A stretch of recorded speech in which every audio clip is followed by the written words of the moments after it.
Hello friends, आज इस video में मैं आपको वो दो घरेलू उपाय बताऊंगी कि जिसे अगर आप फॉलो करते हैं then I am telling you कि आपको कभी भी रूट कैनाल ट्रीटमेंट नहीं कराना पड़ेगा। फ्रेंड्स, दैट आरसीटी विच आपके डॉक्टर ने आपको बताया है उसको अवॉइड करने का क्या तरीका है, वो कौन से दो होम रेमेडीज हैं जिसे अगर आप फॉलो करते हैं तो रूट कैनाल ट्रीटमेंट, उसके प्रोसीजर को, उसकी कॉस्ट को आप अवॉइड कर सकते हैं और अपने दांत को कभी भी डेड नहीं होने देंगे, उसे कभी भी निकलवाने की जरूरत नहीं पड़ेगी।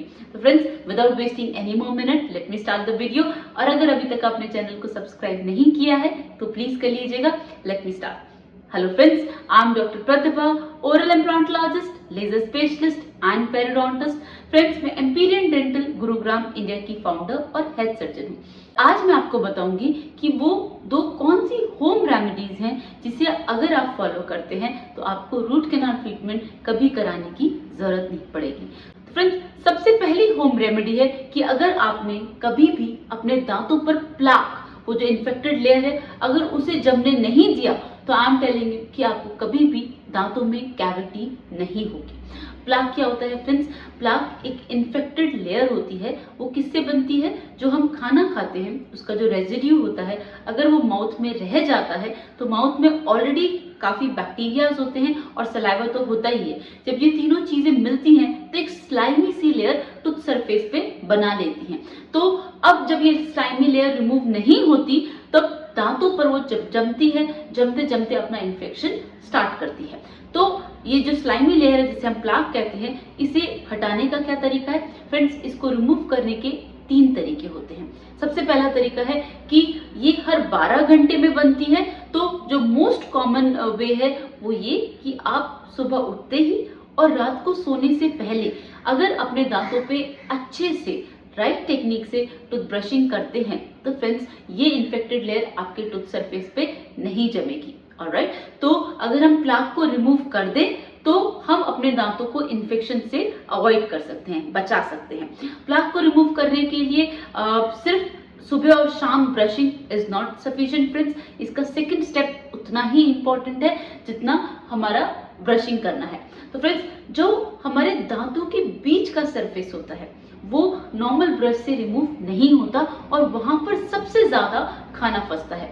एक खाना तो दांतों के ऊपर जो ऑक्लूजल सरफेस होता है वहां पर जमता है और दूसरा दांतों के बीच में जमता है। तो जो ऑक्लूजल सरफेस पे जमता है वो तो नॉर्मल ब्रशिंग से रिमूव हो जाता है, लेकिन जो दांतों के बीच में फंसता है फ्रेंड्स वो नहीं रिमूव होता और वो दांतों में कैविटीज के साथ साथ गम्स और बोन डिजीज भी करता है। तो वो पाइलिया का भी बहुत बड़ा मेन रीजन है कि अगर दांतों के बीच में खाना फंसा रह जाएगा तो दांतों में कैविटीज तो होंगी, गम डिजीज और बोन इन्फेक्शन भी होगा। तो उसे रिमूव करने का क्या तरीका है फ्रेंड्स? उसे रिमूव करने के लिए हमारे पास होते हैं इंटरडेंटल टूथ ब्रशेस। उसमें 2 तरीके से वो आते हैं, एक होता है डेंटल फ्लॉस और दूसरा होता है इंटरडेंटल ब्रश जिसे प्रोक्सा ब्रश कहते हैं। तो फ्रेंड्स, जो फ्लॉसिंग है वो जब कॉन्टैक्ट टाइट है, दांतों के बीच में स्पेस नहीं है, हमको यूज करते हैं। फ्रेंड्स, पहले जो फ्लॉसेस आते थे वो विदाउट हैंडल आते थे, तो आई नो कि उन्हें पीछे के दांतों में करने में काफी डिफिकल्टी होती थी,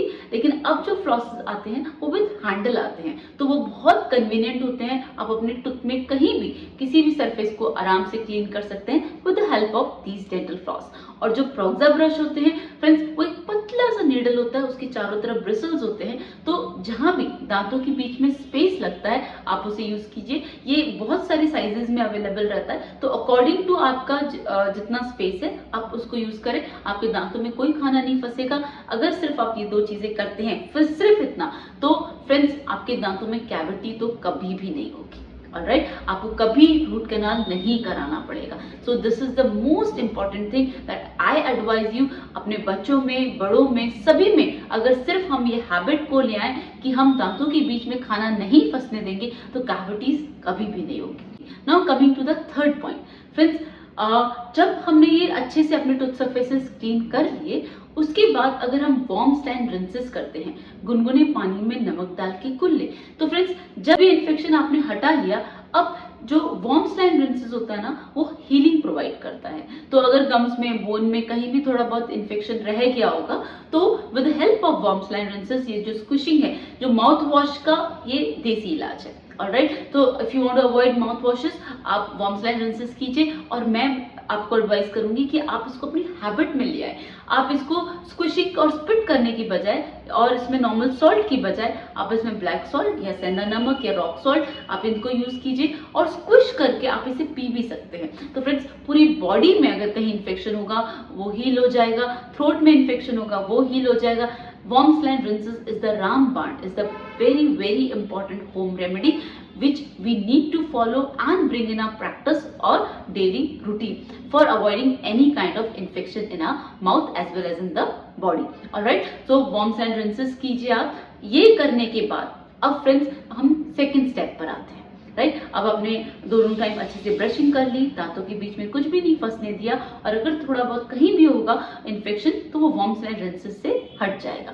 नाउ अब अगर इन्फेक्शन थोड़ा बहुत भी हो गया है तो फ्रेंड्स, अब now I am coming to the second step. अगर आपको आपके टूथ सरफेस पे फ्रेंड्स अगर थोड़ी भी ब्लैकिश या डार्क कलर की लाइन दिख रही है तो फ्रेंड्स वो डीप पिट्स एंड फिशर्स होते हैं हमारे दांतों पे, जो क्रिवाइसिस होते हैं। अगर जब इनिशियल स्टेज में जब खाना फंसता है तो वो उधर जमना चालू हो जाते हैं और दांत को डिमिनलाइज करके दांत के अंदर वो जाता है। तो ऊपर से वो भले ही पतला सा दिखे लेकिन अंदर से वो काफी डीप होता है। लेकिन इसमें कोई भी कॉम्प्लिकेशन नहीं होता, इसमें ना आपको कोई सेंसिटिविटी होगी, ना ही कोई पेन, कुछ भी नहीं होगा। तो सिर्फ इस पॉइंट पे अगर आप सिर्फ उन क्रिवाइसेस को क्लीन करा के और वहां पर पिट एंड फिशर सीलेंट्स लगवा लेते हैं। ऑलराइट, ये बहुत इकोनॉमिकल होता है, बहुत इकोनॉमिकल। सिर्फ आपको अवेयर होना चाहिए कि आपके दांतों पे ऐसी कुछ डिस्कलरेशन है। तो फ्रेंड्स, जैसे आप ये सीलेंट लगा लेते हैं ना तो वो प्रोग्रेशन ऑफ डिजीज वहीं पर स्टॉप हो जाती है और आपको आपके जो टूथ स्ट्रक्चर लॉस हुआ है उसका रिप्लेसमेंट मिल जाता है। हमारा मेन पर्पस सिर्फ इतना है कि हमें डिजीज को प्रोग्रेस होने से रोकना है। तो अगर हम उस डिजीज को जितना जल्दी स्टॉप कर दें, उस इन्फेक्शन को जो स्प्रेड हो रहा है उसे स्टॉप कर दें, उतना ही हमारा कम ट्रीटमेंट का कॉस्ट लगेगा, उतना ही कम हमें डिस्कम्फर्ट बेयर करना पड़ेगा और उतना ही हमारा टाइम वेस्ट होने से बच जाएगा। तो पहला स्टेप होता है पिट्स एंड फिशर सीलेंट्स। राइट, ये इनिशियल स्टेज पर होता है जब सिर्फ डिस्कलरेशन हो रही है। फ्रेंड्स, इसके बाद अगर कैविटी थोड़ा डीप और जाती है तब हमें सेंसिटिविटी होती है और सबसे पहले हमें कोल्ड सेंसिटिविटी होती है। ये कब होता है? जब tooth structure that means enamel से जब इन्फेक्शन थोड़ा डेंटिन के पास पहुंचता है तब वो अंदर की लेयर्स को, डेंटिनल टिब्यूल्स को अफेक्ट करता है और अब हमें दांतों में झंझनाहट सी महसूस होने लगती है। फ्रेंड्स, मैं आप सभी से रिक्वेस्ट करूंगी कि टीवी पर इतने एड्स आते हैं डिसेंसिटाइजिंग टूथपेस्ट के। Friends, ignorance is not a bliss. अगर आपको कोई प्रॉब्लम है और आप उसे इग्नोर करके उसके लिए कोई उसका सब्स्टिट्यूट या उसके लिए कोई पेन किलर या कोई टूथपेस्ट लेते हैं तो आप अपनी बीमारी को इग्नोर कर रहे हैं, वो अंदर ही अंदर बढ़ रही है और उसी की वजह से आगे चल के वो रूट कैनाल में कन्वर्ट हो जाती है। तो फ्रेंड्स, अगर आपको कोल्ड सेंसिटिविटी हो रही है दैट मीन्स जो दांतों में कैविटीज हुई हैं अब वो इनर लेयर पर पहुंच चुकी हैं। तो जब कोल्ड सेंसिटिविटी हो तो फ्रेंड्स अभी भी रेस्टोरेशन होता है और बहुत कम आपका टूथ स्ट्रक्चर रिमूव होता है और बहुत ही कम टाइम लगता है कि अगर हम सिर्फ इनिशियल स्टेज में सिर्फ अपनी उस कैविटी को रिमूव करवा लें और उधर क्राउन बिल्डअप दैट मीन्स जो इतना टूथ स्ट्रक्चर हमारा लॉस हुआ है हम उसे रिक्रिएट करवा लें। ना तो हमें कभी पता चलेगा कि हमारे टूथ में कभी कोई कैविटी थी और ना ही हमें ये पता लगेगा कि हमारा टूथ रिस्टोर है, वो एकदम नया जैसा बन जाएगा। और इसमें एक ही सिटिंग लगती है फ्रेंड्स, हार्डली 10 मिनट्स का प्रोसीजर होता है। आपने अपने रूट कैनाल की ट्रीटमेंट को भी अवॉइड कर लिया, उसके एक्सपेंसेस को भी अवॉइड कर लिया और अपने जो टाइम आपका जो उसमें वेस्ट होता वो भी आपने अवॉइड कर लिया बाय जस्ट सिंपल फिलिंग।